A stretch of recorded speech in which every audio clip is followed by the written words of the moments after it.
जो कुछ भी ईसा के साथ हुआ है इसे बिल्कुल भी ठीक हुआ है, क्योंकि ईसा को इतना सादा नहीं होना चाहिए था। यही सब बात थी जो ईसा के पास आती थी, आकर समझाने की कोशिश करती थी, बार बार इसके सामने रिक्वेस्ट करती थी कि ईसा आप अपनी आंखें खोलें, ये जो आपकी माँ है ये आपको डस रही है, आपको बहुत बड़ा नुकसान भी दे सकती। लेकिन ईसा अपनी माँ की बात मानता था और सबात को रद्द कर देता था, और अपनी माँ की वजह से इसने सबात को इस घर से भी हमेशा के लिए निकाल दिया था। तो आज माँ ने खुलकर बड़ी चाल चल दी है और ईसा को हमेशा के लिए इस घर से निकाल दिया। अब क्या होगा आने वाली साथ में, ईसा के साथ क्या होने वाला है, ईसा अपनी माँ से कैसे बदला लेगा, क्या ईसा की माँ को अपनी गलती का एहसास भी हो सकता है। इस हिसाब से ईसा की माँ ने ईसा के सामने एक सादा सा तरीका अपनाया और इसके सामने जो वो डॉक्यूमेंट्स रखे, झूठ बोला, ईसा को कहा कि आप इन डॉक्यूमेंट्स के ऊपर साइन कर दें।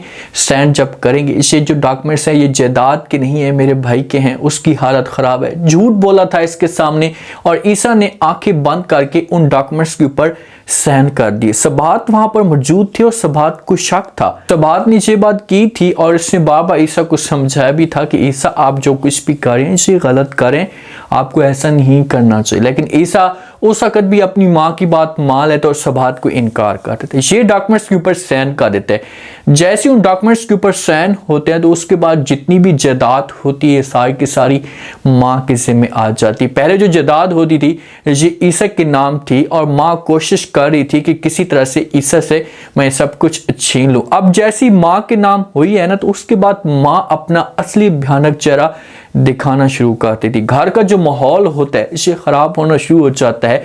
जो अरेस है इसे भी अब ईसा के साथ बदतमीजी करना स्टार्ट कर देता है, क्योंकि जितना भी बिजनेस होता है इसे अब अरेस और अरेस की माँ के नाम हो जाता है। तो इसी वजह से अरेस अपनी औकात याद दिलाना स्टार्ट कर देता है। ईसा को अब इतना मजबूर कर देते हैं ये लोग कि ईसा इस घर में नहीं रह सकता। एक काम करता है, यहाँ से जो 2 तस्वीरें लेकर चला जाता है।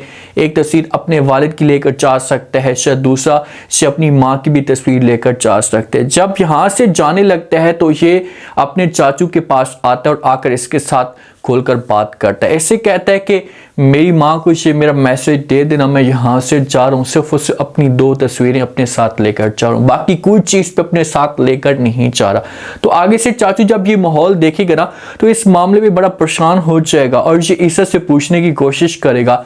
ईसा को कहेगा कि आखिरकार हुआ क्या है बेटा, खुलकर बात तो करो। जो ये चाचू है ना ये आप ईसा की सपोर्ट कर रहा है और वो इस घर के बारे में अच्छा सोचता है, कि सोच नेगेटिव नहीं है, लेकिन ये अब कुछ भी नहीं कर सकता। ये इतना मजबूर हो चुका है कि इसके पास अब कोई भी ऑप्शन नहीं बचा। तो इसी वजह से ईसा को ये बार बार रोकने की कोशिश करेगा, लेकिन आगे से ईसा जो होगा इसे इनकार कर देगा और कहेगा अब कुछ भी नहीं हो सकता, बस मैंने आपको जो बात कही है आप जाकर जो ये मेरा मैसेज मेरी माँ को पहुंचा देना, कह देना, उसके बाद जो होगा वो देखा जाएगा। तो यहाँ से ईसा हमेशा के लिए चला जाता है ये घर छोड़कर।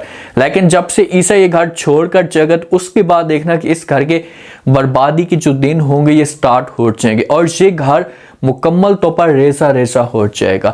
जाता है चाचू, जाकर बात करता अपनी बहन के साथ, उससे पूछता और कहते कि भाई आखिरकार क्या वजह है जो ईसा जो इतना नाराज था, इतने गुस्से में था, कोई बात हुई, कोई आपस में लड़ाई हुई। तो आगे से जब ईसा की माँ ये बात सुनती तो फौरन जवाब देती और कहती कि लड़ाई नहीं हुई, अब लड़ाई मुकम्मल तौर पर खत्म हो चुकी। तो वो हैरान होकर पूछता और कहते कि वजह तो बताओ हुआ क्या है। ऐसे ईसा की प्यारी माँ सिराज को जवाब देती और कहती है भाईजान कोई वजह भी नहीं है, वजह सिर्फ और सिर्फ यही है कि ये जो अब घर, ये जो जायदाद, जितना भी बैंक बैलेंस है सब कुछ मेरे नाम आ चुका है, आप मैं सुकून के साथ अपनी लाइफ को एंजॉय करूंगी। ये बात जहाँ पर सिराज सुनेगा तो वो बड़ा शॉक्ड हो जाएगा, उसे इस मामले पे यकीन भी नहीं आएगा कि आखिरकार मेरी बहन इतना बड़ा धोखा भी कर सकती। भाई ये धोखा तो हो चुका है ना, बड़ी ज्यादती सिर्फ और सिर्फ ईसा के साथ हो चुकी है जायदाद की वजह से और ईसा की सादगी की वजह से। अब आने वाले साथ में क्या होगा, कैसे जो ईसा की माँ को अपनी गलती का एहसास होगा।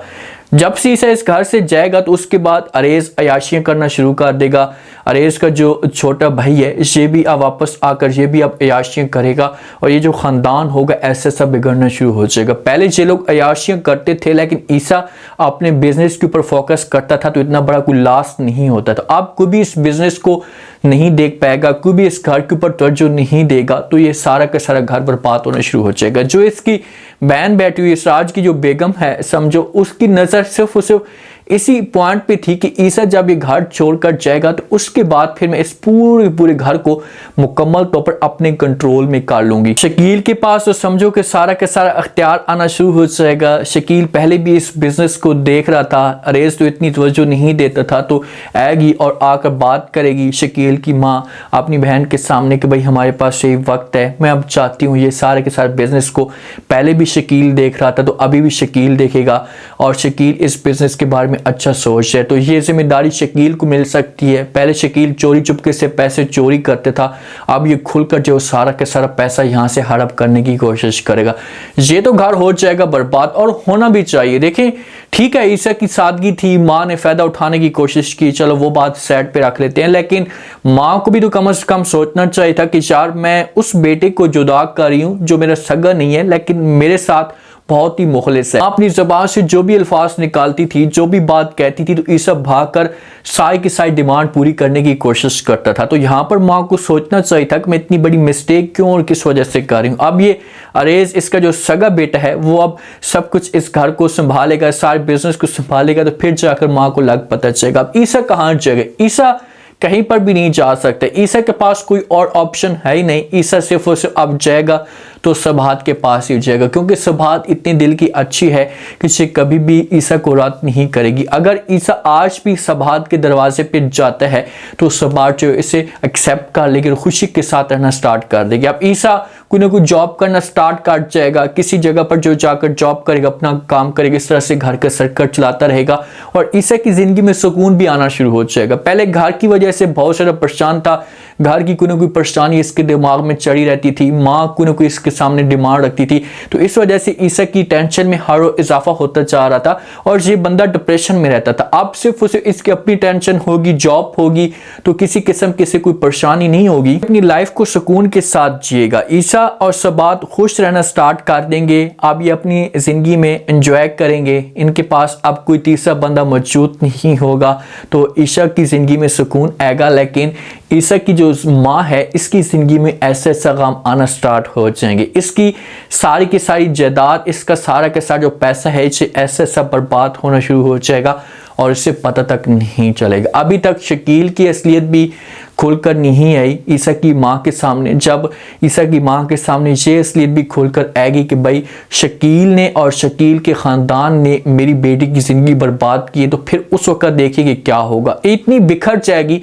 इसके हाथ से सब कुछ निकल जाएगा और मुश्किल वक्त में ये ईसा होगा जो फिर इसके काम आएगा। ये जाएगी जाकर माफ़िया मांगेगी, रिक्वेस्ट करेगी कि भाई जो कुछ भी होना था वो तो हो चुका है, प्लीज़ मैं आपका के हाथ जोड़ती हूँ, मुझे माफ़ करें। फिर ईसा उस वक्त तरस खा लेगा और अपनी माँ को माफ़ कर देगा। अब देखते हैं कि नेक्स्ट एपिसोड में क्या होता है, ईसा कहाँ पर जाता है। उम्मीद है आज का रिव्यू, आज का टीजर आप लोगों को पसंद आया होगा। आपने कमेंट सेक्शन में अपनी कीमत लास्ट में आपको क्या लगता है, क्या नेक्स्ट आने वाले के साथ में अरेज अपनी माँ के सामने ये डिमांड कर सकता है, अपनी माँ को ये कह सकता है कि ये जो जायदाद है, जो बचती है, जो मेरे हिस्से की है, मेरे नाम कर दे। अगर माँ करती तो उसके बाद अरेज का क्या रिएक्शन आता है, अब इस खानदान के साथ क्या होगा, ये खानदान किस तरीके से बिखरना शुरू हो जाएगा। लास्ट में फीडबैक दें और चैनल को लास्ट में सब्सक्राइब कर दें।